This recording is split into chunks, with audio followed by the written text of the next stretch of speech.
that. Do you want to do that?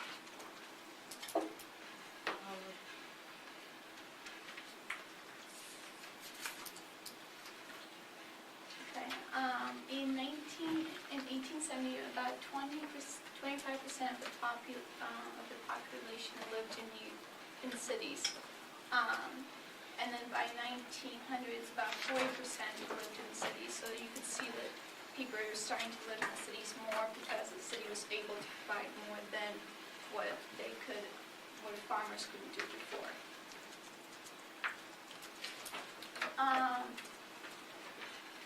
What drew Americans and immigrants to cities was the employment opportunities.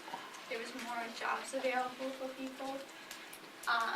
For immigrants, jobs were good, but also it was cheap labor for them. There was very cheap housing, so people were able to live together in bigger groups. And then transportation improvements, as railroads were coming into more play into different parts of the country. There was cars starting, and there were like carriages, so stuff was still improving on travel. Cheaper goods, as factories were making more and more, the goods were much more cheaper to buy because there was plenty of it.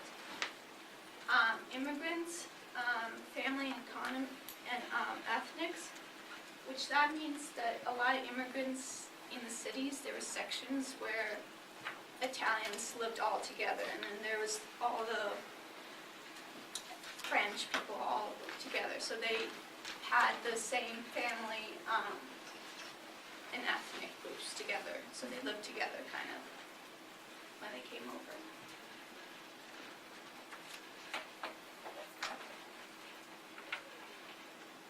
Some positive things was the growth of the middle class.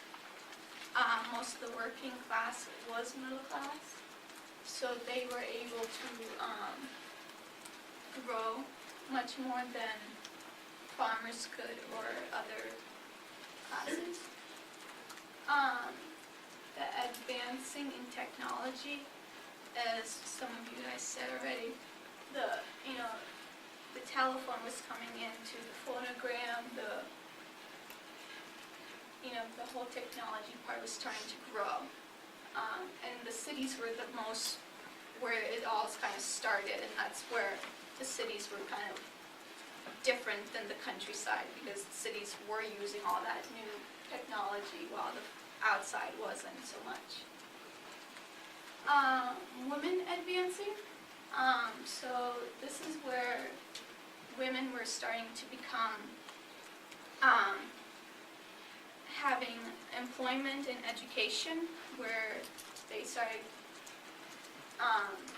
saying, I need an education instead of staying at home. So they were starting to do that.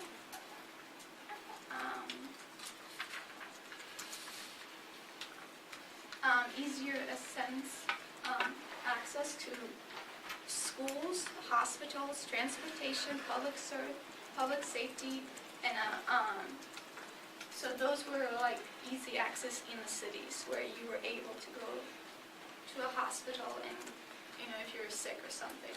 Unlike the farmers, you had to travel long distance to get to them.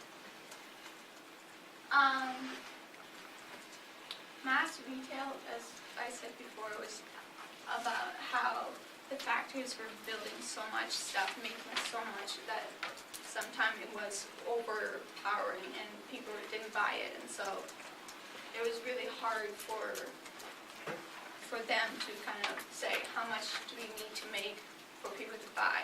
So, and then new social services. Organizations formed to promote healthcare, education, welfare, and public administration, which improved lives and created jobs for all the people working.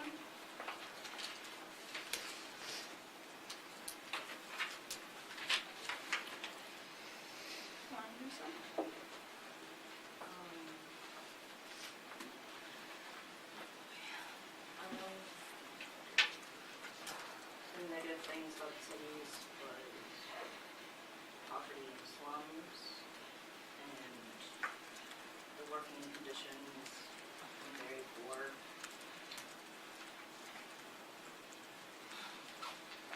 There was a lot of long hours for workers and low pay because there were, large families that had to be fed, and a lot of young children worked those long hours, even 6-year-olds. Yeah. There are unsafe conditions, it was an unhealthy environment, and a lot of people, I'm pretty sure, sick. So, it furthered inequalities among classes, and there is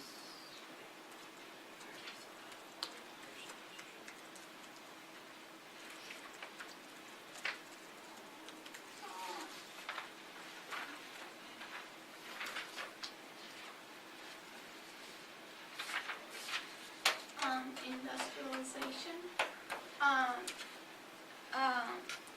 So the children and women, which they were working mostly in the factory, so that was the change where even kids and women started working for their families while men were supposed to be the people who were up doing all the work, but they had to start chipping in.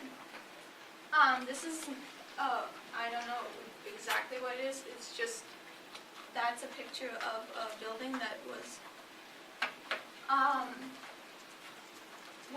one of those kind of buildings that in those cities were starting to build upwards because they didn't have enough land to go outward. So they had to start building things higher so that more people could live in it and more families could start going into the cities.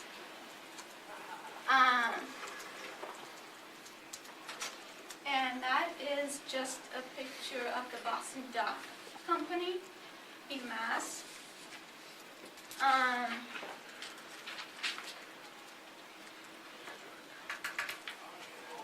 As you can see, there's the railroad right here, and then the water was here, so a lot of the companies were kind of in the areas where there's water and transportation close to them so they can get their goods out into the whole country, so they contributed it out. So that was just a picture of one of those buildings there. So.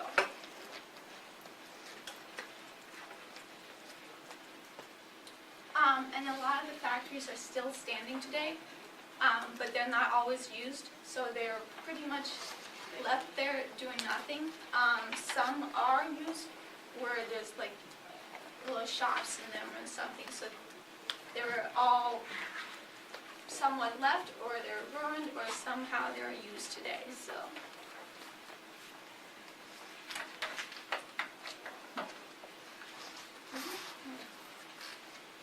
Well,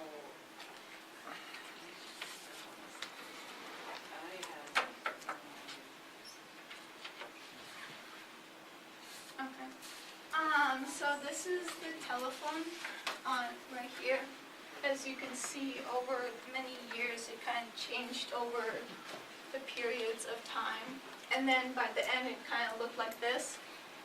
Alexander Graham Bell was one of the people who kind of made the telephone, while Elisha Gray was a person who had the idea going, and I think it was Italian where he was, where they said, we don't think you can make it, and they kind of passed his idea away, while Mr. Bell said, it kind of sounds reasonable, let's try. So, and that's how the telephone kind of started to come about. And then this is a picture of a phonogram, which is very unique because it started to have entertainment that was being played on a disc. So they didn't have to have musicians come and play. They didn't have to have their own piano or their own music for parties and stuff, so they were able to use the phonogram.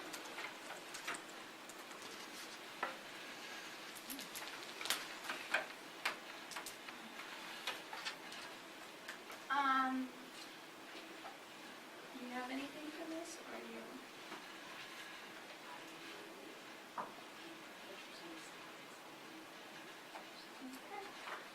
This is transportation.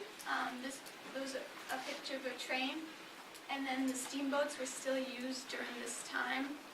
And this is a map of all the railroads. As you can see, a lot of the railroads were in this area, which was kind of the biggest place, because that's where the cattle were, that's where all the farming was, so they were trying, from that area, they were trying to contribute to the other parts of the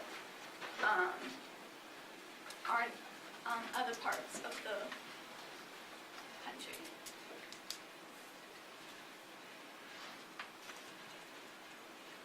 Where the cities came from were,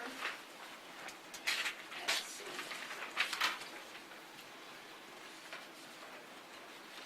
so cities grew,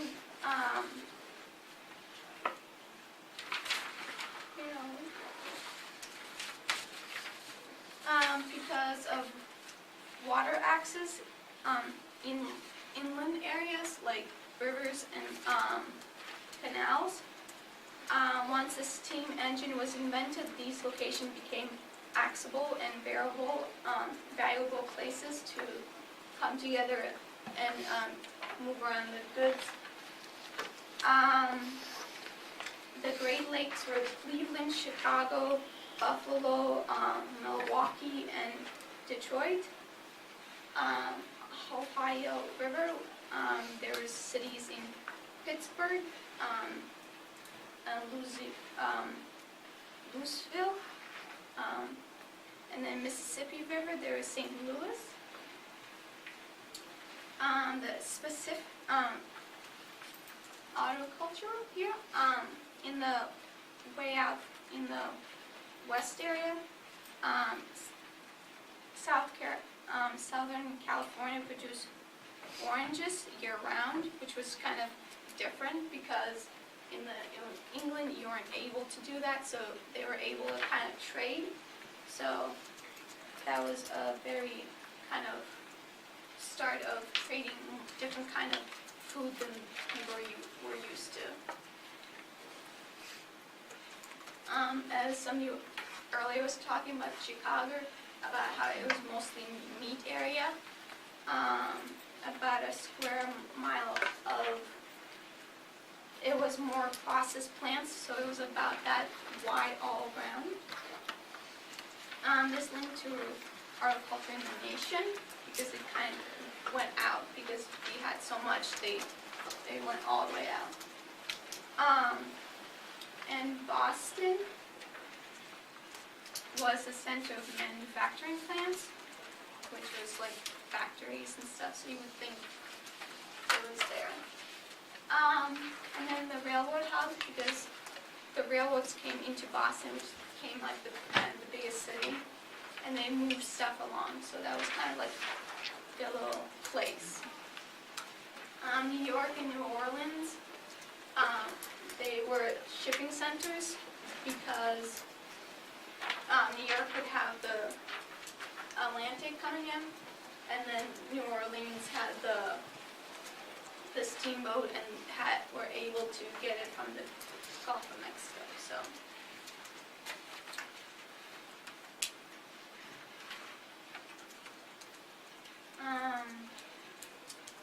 Let's see. The population in Chicago had about 30,000, and then by 20 years later it increased by a factor of 10 to nearly 30 million, I think. And 30 million or 300,000? And then 300,000. Yeah. There we go. Yeah, that'd be a fact. Trying to do that math there. And And then in 1870, a quarter of the nation's population lived in towns or cities with populations greater than 2,500.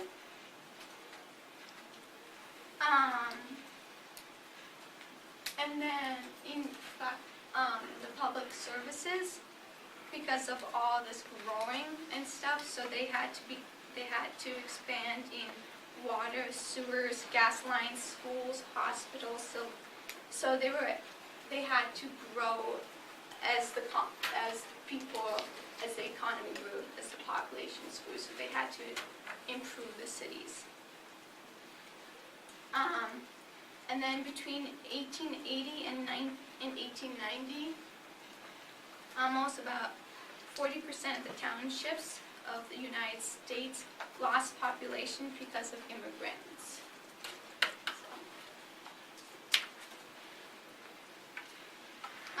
So this was just the class economy, which was, as you can see, in the 1870.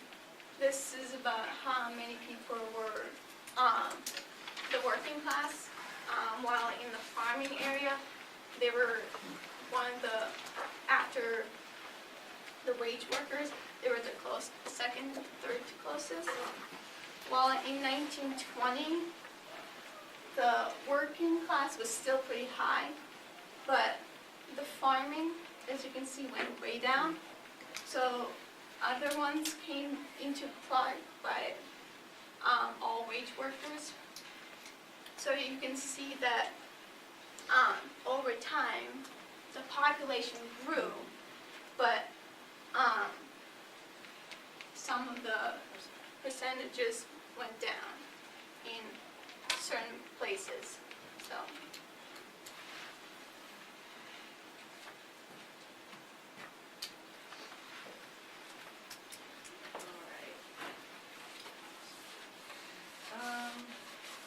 For Tammany Hall, I did this and I realized that some of the Society of Tammany, or some people call it the Columbian Order in the city of New York,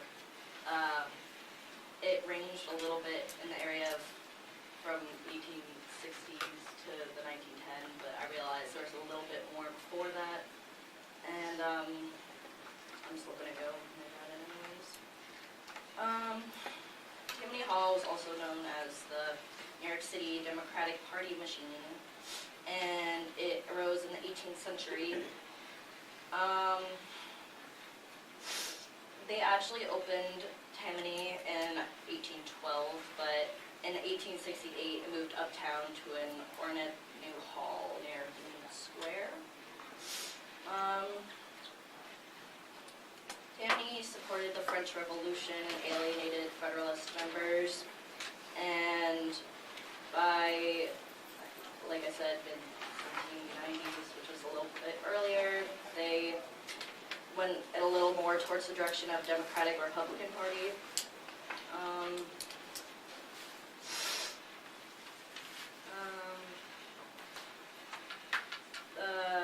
Tammany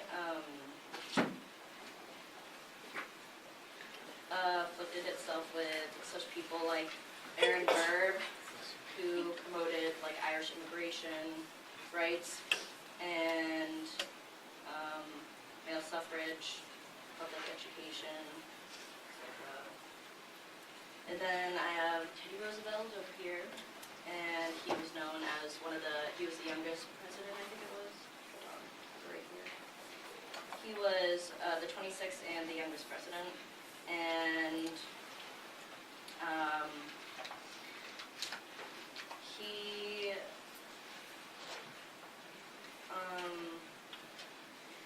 he knew that we needed a shortcut between the Atlantic and the Pacific, and so he made sure that the construction of the Panama Canal went through.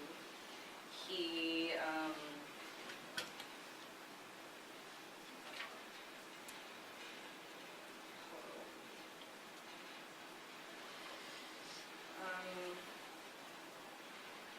was a pretty good guy.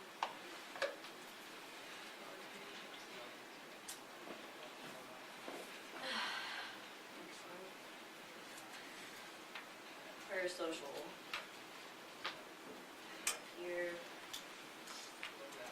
pretty much I took some information from those documents online and saw that there was some stuff about families not being able to support themselves through farming, and they went to work for industries, big industries, for low-paying jobs. The whole families usually had to go and work together, and their, very young children went into work and do labor. But the most labor-intensive jobs were left for the African Americans because, racism was still a big thing back then. And the whites received more flexible work, although it wasn't still good work. It was still very laborious. At the turn of the 20th century, nearly 1/4 of the Southern mill workers were children aged 6 to 16. And African American women were shut out from most of the industries and found employment behind white families. And they would care for, the youngest children that still wouldn't have to work yet. They would cook meals, they would clean. And the mill villages were jobs left for mostly the whites, and African American families had to work in settlements around because they weren't even allowed to have, to work for the big industries for some reason. Yes. This is just part of the work inside it.